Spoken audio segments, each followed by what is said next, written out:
Hello everybody, MLD here, and this video is a little bit different because it is a response video. A good old-fashioned console war YouTube 2009 to 2012 golden period response video. And the target is none other than my old rival, my old nemesis, the 7th level. To those of you who remember me and remember 7th level back in the day and our interactions, I hope this is entertaining for you. Let's see what he does with it. Let's see if he even responds at all. So I figure either way, this will be a good bit of fun. So let's just get right into it. Because he said off the bat that he's a Game Pass subscriber and yet he doesn't care about Xbox Game Pass. So, yeah, but moving on from that. He says there's no one left to do these kinds of things. There's no one left to do response videos. How the big Xbox YouTubers, they just don't concern themselves with it. Well, there is me.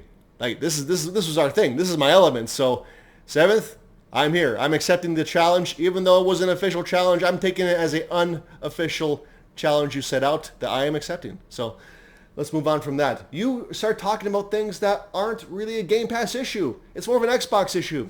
And that was the always online requirement for Xbox these days. And my response to you is, I don't think people care anymore. Because on Twitter, not even PlayStation fanboys say it. Usually they look up anything they can to use against us. But they do not use that. Because, frankly, I think the world caught up with the idea.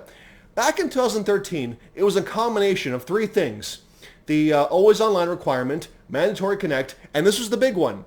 The no used game sharing policy. Collectively, all three together, that made Xbox One look really bad. But today, in 2021, the one thing here, the always online requirement, I think the world just simply caught up with it. People do not care about it. Hey, I don't care about it. We just play. Now, you said there's always exceptions, but in the end, it's just not a big thing anymore. So, again, that's not even a Game Pass issue, but moving on from that. Then you start talking about backwards compatibility, how it's not native games, it's just the emulation. Yeah, I know that. We all know that.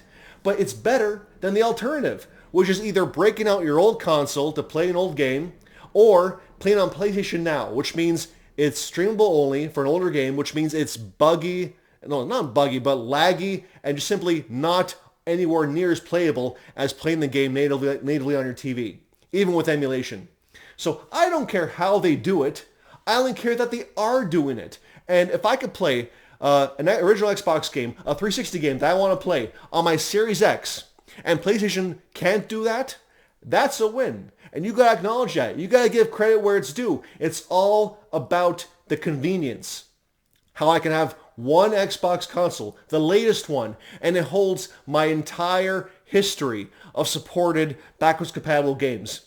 And although there's no proof of it, I think they'll keep improving the backwards compatible list over time, licensing fees aside. Because you also talked about that. But again, the licensing issues with older games, that is both applies both to PlayStation and Xbox at the same time. So overall, I'm pretty happy that I was able to play backwards compatible games like Lost Odyssey, Ninja Gaiden 2, Alan Wake that I personally played on my Xbox.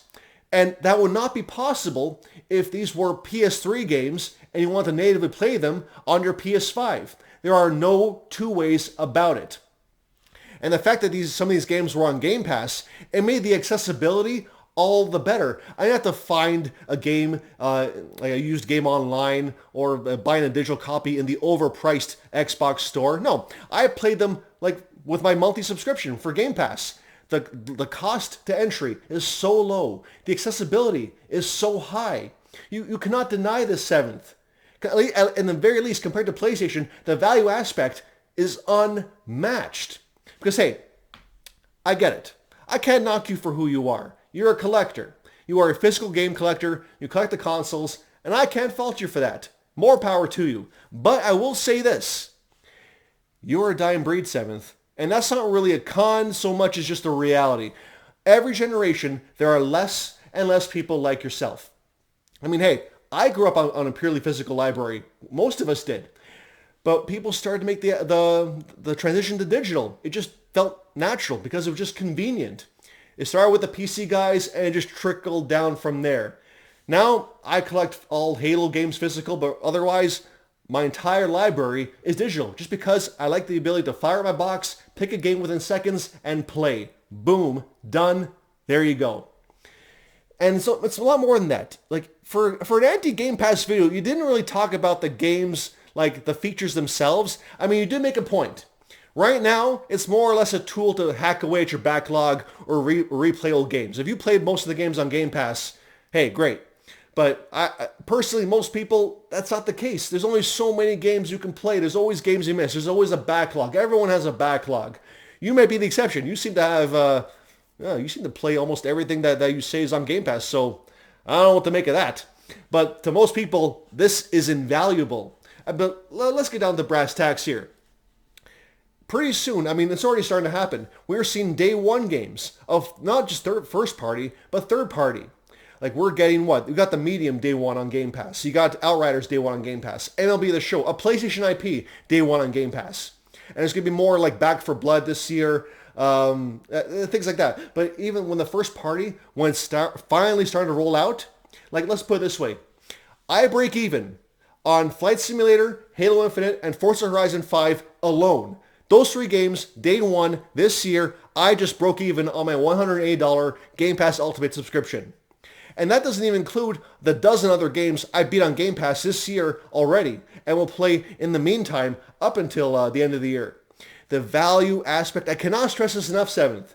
It just cannot be ignored. And even though it may not appeal to your game style personally, you got to give credit to where it's due. Game Pass just gives games, and Sony, by comparison, they're just gouging you. They're charging you $70 per game, and they're fucking laughing all the way to the bank. They could do day one PS Now. I really think they could, but they won't, because they know they got you, the gamers, their fans, guys like you, by the balls. They know you will pay $70 per one game for the rest of the generation. And if they had any actual smarts and consumer friendliness, they will start to do day one stuff on PS Now. And not these little lesser in day one games on PlayStation Plus. Like, that's not quite the same thing as the day one games Xbox is getting, that's for sure. Like, talk to me when you get a game like Forza Horizon 5 day one on Game Pass. Like, talk to me when Gran Turismo 7 or Horizon or God of War is day one on PS Plus or PlayStation Now. I won't hold my breath. So I think that just about covers it, 7th. I recognize, 7th, you are who you are. But at the end of the day, Game Pass is bringing a lot of people to Xbox because the value, it gets us where it counts. The wallet. It's all about bang for the buck. It's all about playing the most amount of games for the least amount of money. And that's where Game Pass simply wins. It's not even close. See you guys.